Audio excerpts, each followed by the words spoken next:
Hey everyone, what's going on? This is JMS Audio here. We have a 2022 Chevy Suburban Z71.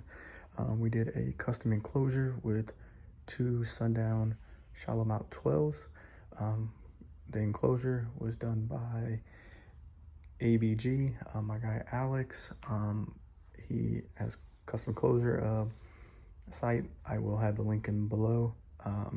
But he made this custom enclosure for the 212 shallow mounts.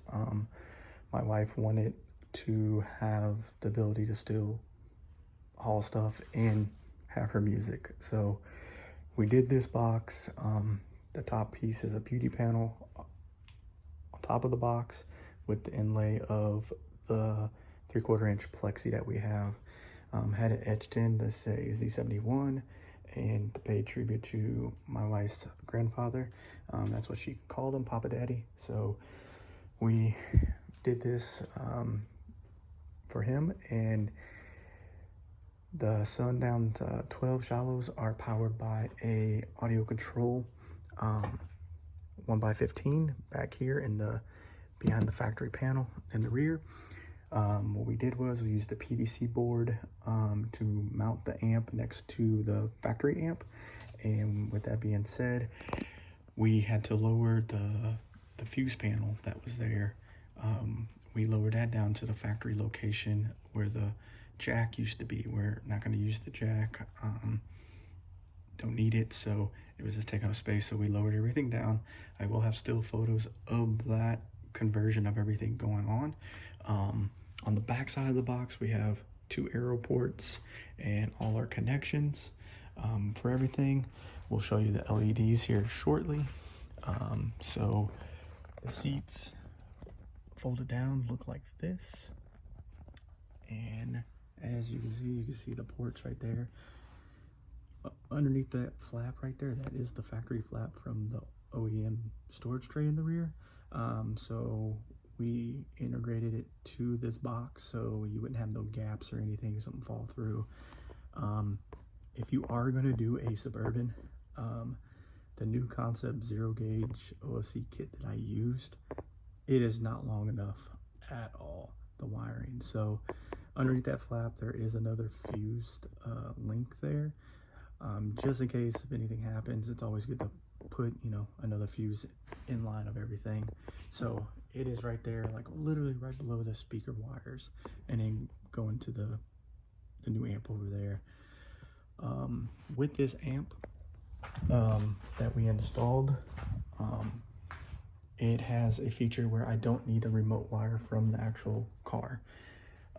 It picks up sound, and that's how it turns on the amp basically. So when you do that, that amp the remote will be out now. So now I have 12 volts for the LEDs that are on the Plexiglass.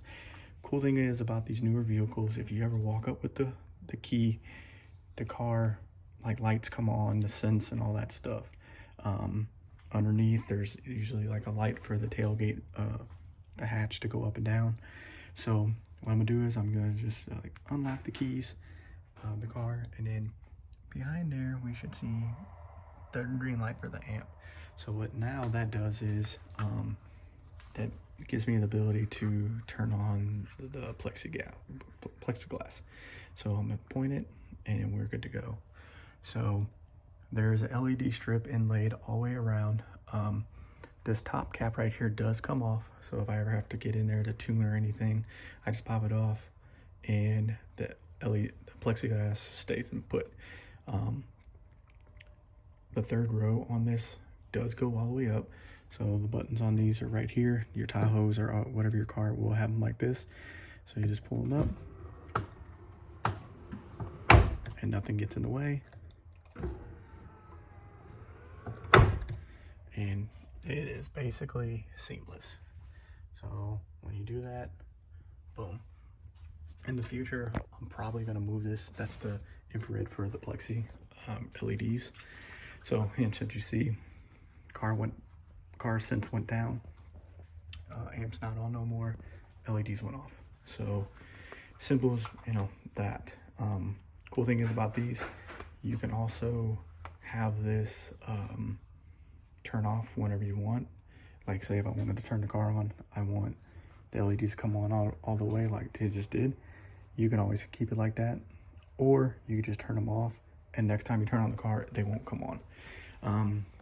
Our goal is in the future is to the tray that used to be here, there used to be a rubber mat that went over it. I'm going to put some type of PVC board underneath and line it with carpet. And I'm just going to go over maybe like an inch around the whole perimeter, just so, you know, when she does put groceries in here or something else, that plastic or that rubber mat doesn't scratch the plexi at all. Probably get a ceramic coat it, probably get like a clear tint on it or whatnot. But for right now, I'm probably just going to do the PVC board and carpet inlay it basically so it won't scratch. But yet again, this is a 22 Chevy Suburban Z71 with a custom enclosure for 2 Sundown shallow 12s, powered by a audio control 15x1. All the power wire in here is Knukonceptz OFC 0 gauge. Also, I'm using a bypass from a guy off YouTube. I will throw the link for him and the Enclosure guy, Alex. Yet again, it sounds really good. Even with the seats up and down, the ports doesn't mess with none of the ports. There is a break-in stage, so won't be doing, I'll probably do a video later on it, but right now I'm not going to do one. It's pretty late. Besides that, all I gotta do is mount the audio control bass knob in the front somewhere. Just gotta figure out where I want to do it, but for the time being, everything is good to go. But with that being said, I mean, like, subscribe. If you have any questions about these newer GMCs or whatnot, let me know. Or any newer cars for your car audio needs. I can help you guys out the most I can. These newer cars are kind of tricky. A lot of people don't want to do it. I will have a video for how I got through the firewall, through the grommet and all that. There's a little nub on there. I will have still photos of all that. If you have any questions, let me know. Again, this is JMS Audio. This is a 22 Suburban Z71 with a custom enclosure for 2 shallow mount Sundown 12s. With a audio control 1500x1. Numbers 314-341-1266. Give us a call if you need any work. Thanks.